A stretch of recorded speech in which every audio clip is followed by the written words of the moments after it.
Buenos, buenos dias. It's Mikey of Mikey Likes You. You're the you who's liked. Relatively simple equation. All right. Today, I want to focus in on the holiday survival guide. We've already gotten through Thanksgiving, but now things have started to get a little bit more serious, right? I mean, it really all starts in October because whether or not you have children, something about Halloween means there's going to be Kit Kats at the office.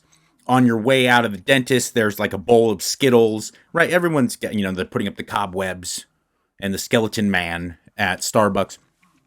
So there's just more availability.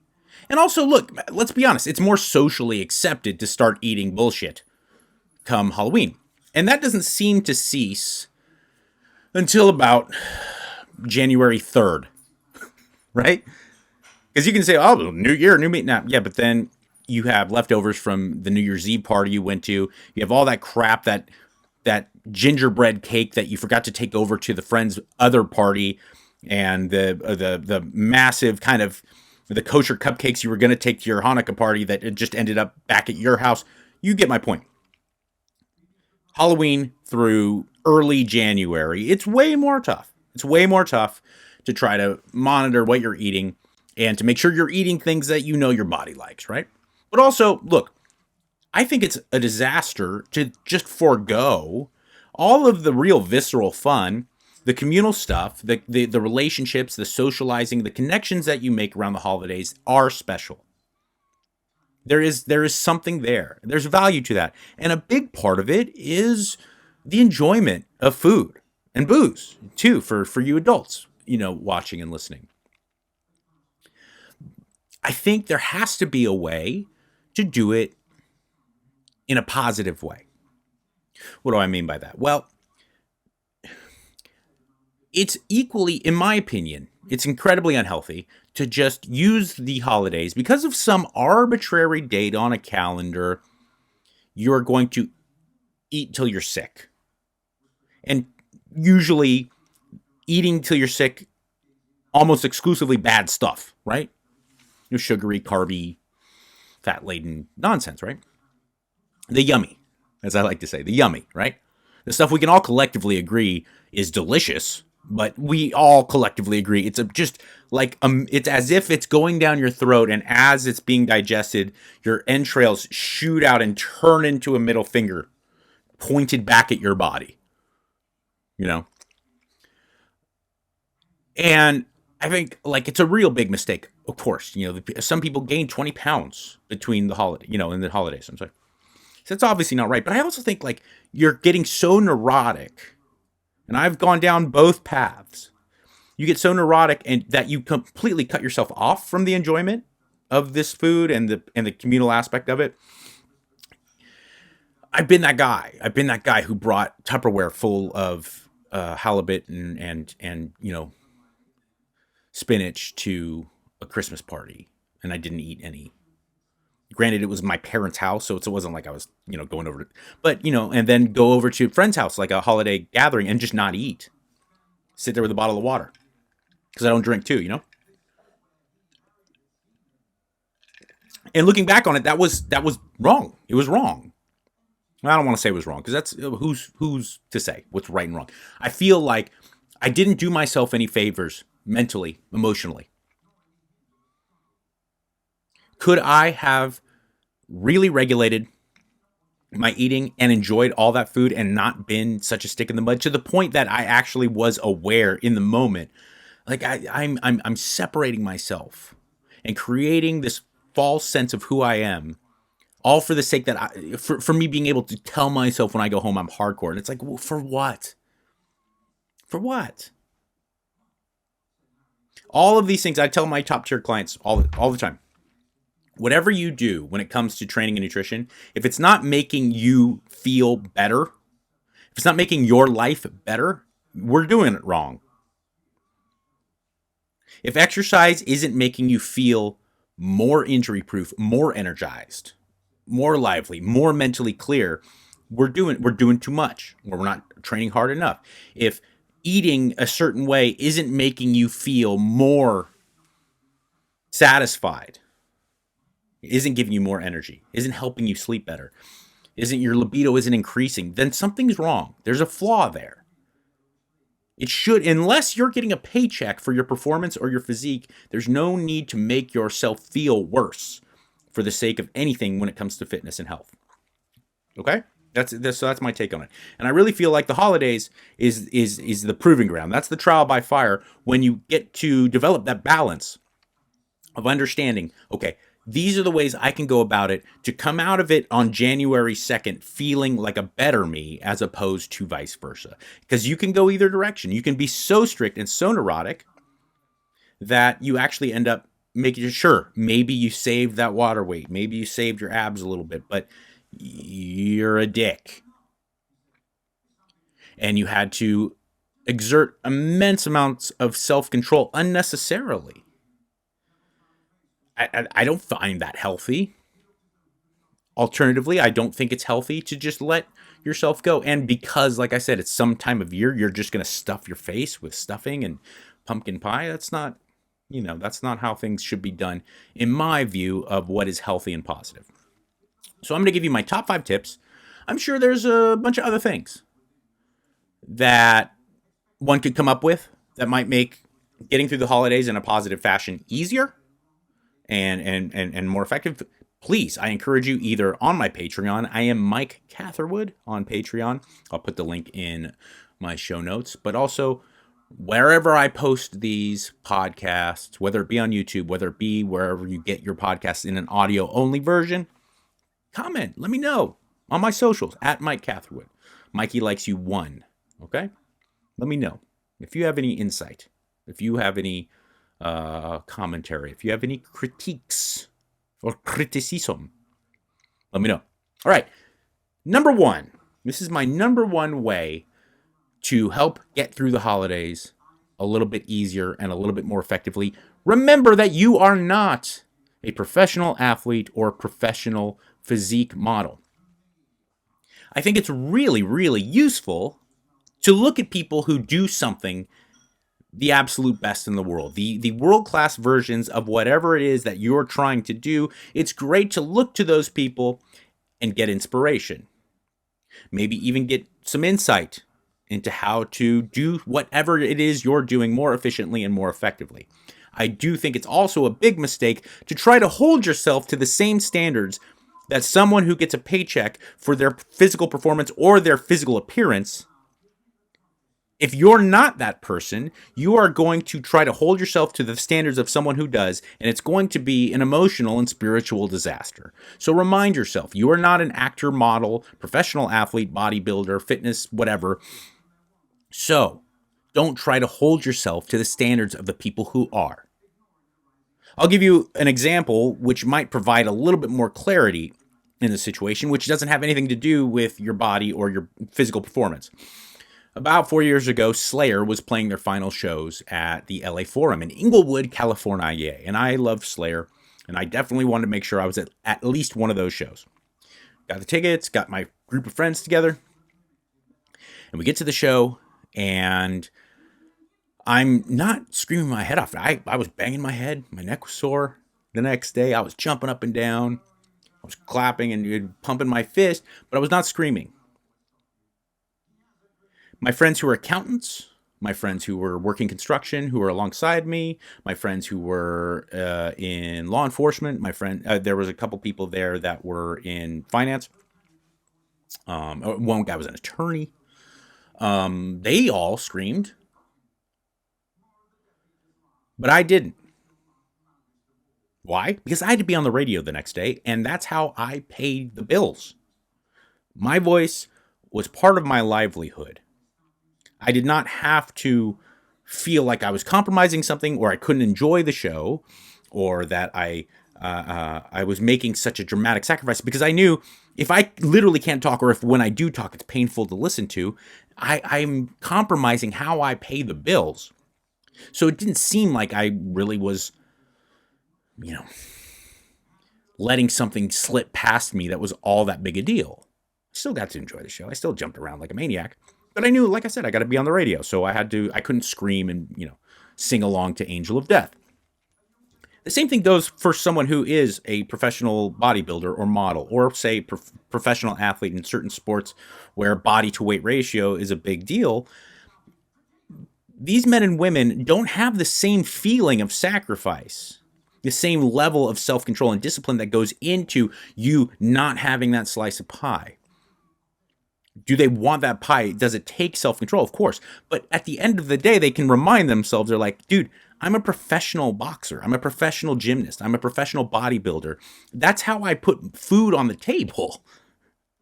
It's not the same level of sacrifice because they always have that to fall back on. You don't, for the most part. I mean, if you're out there watching this, you're a pro bodybuilder. I don't need to be telling you this, but most of us aren't, right? So just remind yourself, you are not. Your livelihood is not dictated by how striated your glutes are or how ripped your triceps are. So go ahead, enjoy yourself, be a human being. On to step number 2, which kind of dovetails off of step number 1. Also remind yourself, you may not be a professional athlete or model, but you're also not a complete giant fucking gluttonous slob. Okay? Just because you want to remind yourself that you're not paying the bills with your abs does not give you complete carte blanche to just stuff your face to the point that it's frankly it's abusive. It's self-abuse.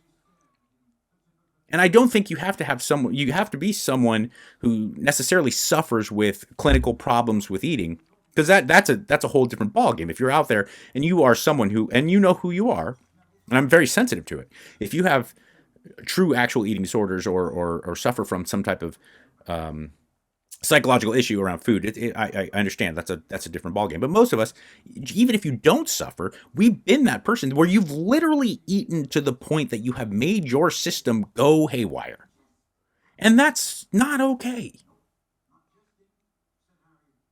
Because it's Thanksgiving, because it's Hanukkah, because it's Christmas, you're going to do that to yourself? That's insane. Here's another example. Imagine, if you will, that we weren't talking about food, we were talking about booze, right? You wouldn't say to yourself, well, it's New Year's Eve. Therefore, I'm not only going to drink. I'm going to drink to the point that I vomit and I black out. I lose my cognitive abilities. My body may be going on, but I'm going to completely black out. I may get behind the wheel of a car. You wouldn't do that. In fact, ironically, it's the people who have the most year-round kind of vigilance on their dietary intake that end up doing this. Back in my bodybuilding days, the moments you got off the stage for your show, you go to your Dunkin' Donuts and you make yourself sick. Because you feel like, I've earned this. I've been so unbelievably strict the last couple months, the last 6 weeks, that I'm going to now indulge to the point that I'm going to make it worth it. And that's really, I think, a foolhardy way to go about things. Again, imagine if it was booze. You wouldn't say like, well, I haven't drank in 6 weeks, so I'm going to chug a bottle of Jaeger, and I'm going to piss my pants at my family's house, and then I'm going to pass out in the pool. No, you would say, I haven't drank in 6 weeks. It's Christmas Eve. I'm going to have a couple pops, man. I'm going to have fun. And I'm going to get a good buzz on, and I'm going to enjoy myself, and I'm going to laugh my ass off when we watch Elf together. And then I'm going to call an Uber, and I'm going to drive home. And I'm going to have that person drive me home because I want to enjoy myself. I want to let loose. But I want to still control my ability to be a functioning human being. Okay, so just remember that gluttony and enjoyment don't share a ride to that party that you're going to. They're two completely separate things. All right, we're moving on to number 3. Live in the moment. I understand that sounds like hippie horse shit. But mindfulness is dramatically important, and it can be the difference between you going home from that holiday party feeling great about yourself and you going home from that holiday party going, what have I done with the top button on your pants unbuttoned? Okay? And what I'm saying is live in that moment and truly be aware of who you are in every single moment. That's why I think breath work is so Mantras and breathwork are so vital to meditation because they focus you. They bring you back. You're tethered to that moment, right? You can't take an inhale in the past and you can't exhale in the future. Every breath you take, if you're aware of it, is in that moment. And the same with the mantra as you're saying it. Well, live your life in that way, especially at these holiday parties, because if you are scrolling through Twitter, if you are daydreaming, if you're online shopping, trying to take care of some holiday deals, it's way more likely that you will be shoving handfuls of Chex Mix and walking around that party putting hors d'oeuvres and cookies in your mouth above and beyond you even realizing it. Whereas if you really try to stay in the moment and live in that moment and be conscious of it, be aware of the things that are going on around you, you will enjoy those cookies, every single bite of it. You will enjoy that Chex Mix, every single piece of it. And it makes it much more likely that you'll be able to then subsequently control yourself and eat an enjoyable amount of it and not get to the excess, okay? So just live in that moment. All right, tip number 4, front load protein. Why? Well, because protein is more satiating than the other two macronutrients, being carbohydrates and fat. And also, carbohydrates and fat don't have the same thermic effect of digestion as protein. What does that mean? It's a fancy way of saying it burns more protein than it does carbohydrates and fat. So you know that you're getting a little bit of a metabolic advantage by having protein. You know that it's going to be a little bit more filling to have some protein in comparison to the other two. So what should you do? Try to get a good bolus of protein before you go in and indulge in the purely fat and purely carbohydrates foods like you often see at the holidays: stuffing, mashed potatoes, pie, these types of things, okay?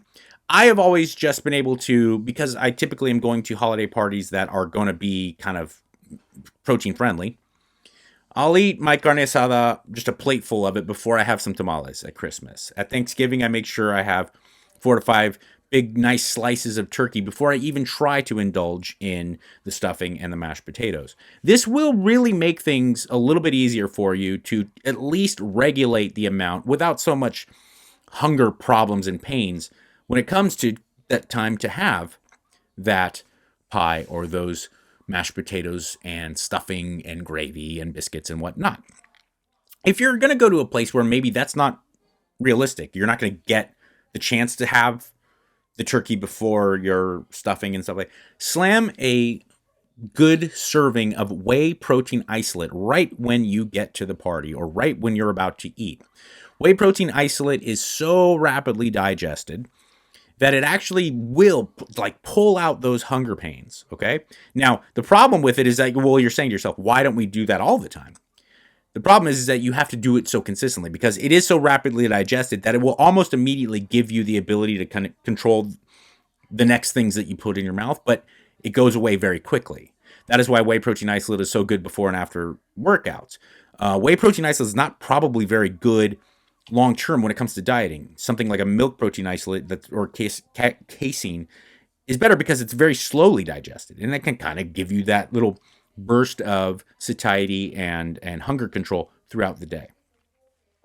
So normally you're going to want things that are filling and slowly digested. I'm talking about this little teeny hack if you're going to do it right before you eat. 40 grams, 2 scoops, 50 grams, whatever, of whey protein isolate.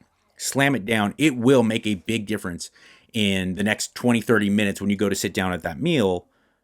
You will find it a lot easier to have a nice serving of mashed potatoes and stuffing as opposed to a metric ton of those foods, okay?